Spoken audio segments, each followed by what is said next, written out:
तो मुझे लगता है कि जो 17 से 22 जो मैंने ज़िंदगी जीनी थी वो शायद मैं 50 पे जीऊँगा या 42 पे जीऊँगा या सारी ज़िंदगी जीऊँगा। तो मुझे वो भी मेरे लिए बहुत इम्पोर्टेंट है, बिकॉज़ 17 साल जब सारे लोग मेरे चिल मार रहे थे, मेरे सारे हाँ दोस्त हाँ हाँ। कॉलेज टाइम पे, तो मैं तब दिन में पढ़ता था, रात को काम करता था।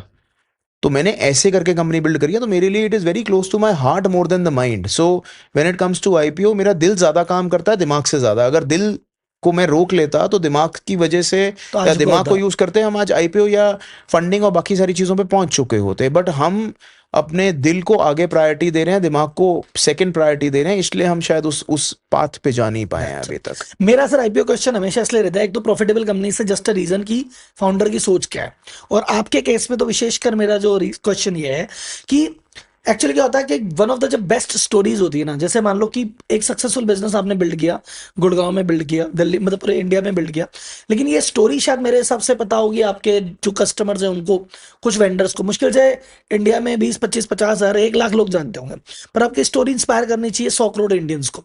वो तब होती है जब आदमी आईपीओ की तरफ जाता है, तो उसके चक्कर में डिस्कशन होता है, पेपर में बात होती है, रोज भाव ऊपर नीचे होता है, डिस्कशन होता है, देन पीपल नो अच्छा। मुझे लगता है जोमेटो का लिस्ट नहीं होता तो इतने लोग उसके बारे में बात करते हैं। तो मैं चाहता हूँ कि आपकी स्टोरी लोगों को इंस्पायर करे, तो जब वो आईपीओ की तरफ जाते हैं तो वो ज्यादा लोग जानेंगे, ज्यादा लोग इंस्पायर होंगे, और आई थिंक इंडिया में और एंटरप्रेन्योर बनेंगे। That's my dream. Sure, but the bigger question is, चलो आईपीओ तो ले आए, पैसे आ भी गए, करोगे क्या पैसे करेंगे क्या का? पैसे का? तो ये यही सब बस। एम्प्टी।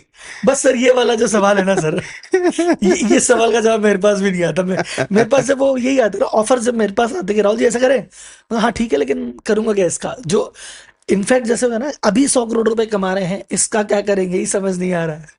भाई इसको पैसे में लगाए जा रहे हैं, वो तो लगाते जाएंगे, चीजें होती जाएगी। जब तक मैं कैपिटल इंटेंसिव बिजनेस में था, पिछले महीने तक, 15 दिन 20 दिन पहले तक, तब तक मेरा सवाल ये था कि मुझे पैसा चाहिए। और पता है राहुल जी, बहुत अच्छी चीज़ आपने मुझे बताई और आपने मुझसे पूछी है, मैं आपको बता दूं ये आया भी कहाँ से है।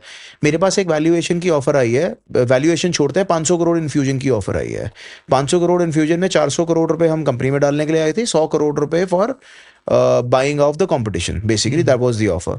मुझे लगा यार आज 200-250 करोड़ रुपए धंधे में लगे हुए हैं, तो कोई तोप चली है? The answer is no. अगर आप मेरे से अपने अपने बारे में पूछेंगे, मैं अपने आप को 10 में से 3 नंबर देता हूँ। That's what is my rating numbers for my self.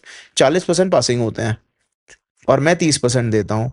तो मैं अगर पोटेंशियल की बात करता हूँ, जो धंधे का पोटेंशियल है, आज अगर 200-250 करोड़ रुपए से कोई तोप नहीं चली, तो 400 करोड़ से भी कोई तोप नहीं चलेगी।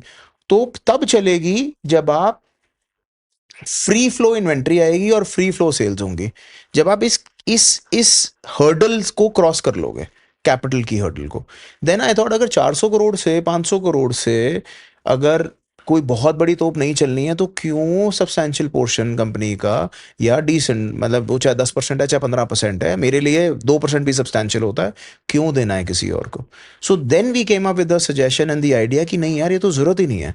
हम्म। Let's reverse the table around and do exactly what we've not been doing over the last many years, and do exactly what we've never done. So this is where we come to. So कभी भी मुलाकात करने में, meetings करने में, लोगों की offer सुनने में, इन्वेस्टर से मीटिंग करने में कतराइए ना, सुनते जाइए। और मेरे पिताजी ने हमेशा मुझे समझाया है, सारी दुनिया जो आपको समझाना चाहते सुनो, सबकी करो वो जो आपका मन कहता है। बस ये लोगों से मिलके पर्सपेक्टिव मिल जाता है। Yes, yes. So now I can say some अभी आपके आपकी टीम में किसी बंदे ने लाइन गई थी, आई थिंक सीईओ सर थे आपके, जो भी मुझे बहुत अच्छी लगी लाइन, तो उसको रिपीट करता हूँ मैं कि जीरो से हीरो की जर्नी हो चुकी है, अब हीरो से सुपर हीरो की जर्नी अपन को करनी है। बिल्कुल। ऐसा लास्ट अगर मैं अब थोड़ा लाइफ की तरफ आते हैं, लाइफ को लेके आपकी फिलोसफी क्या है, मतलब होता है ना कि क्या है लाइफ, किस तरह से जी, लाइफ को लेके फिलोसफी, कोई मंत्रा, किस तरीके से जीऊं या किस तरीके मतलब से लाइफ जीना को लेके चाहता आप हूँ? कैसे देखते हैं लाइफ को, क्या है लाइफ? सी, हमारी life revolves around what we do, hmm. And honestly that's the reality. Because मेरी ज़िंदगी का जो सबसे बड़ा पैशन है वो गाड़ियाँ और नंबर्स, जैसे मैंने आपको एग्जांपल दिए हैं।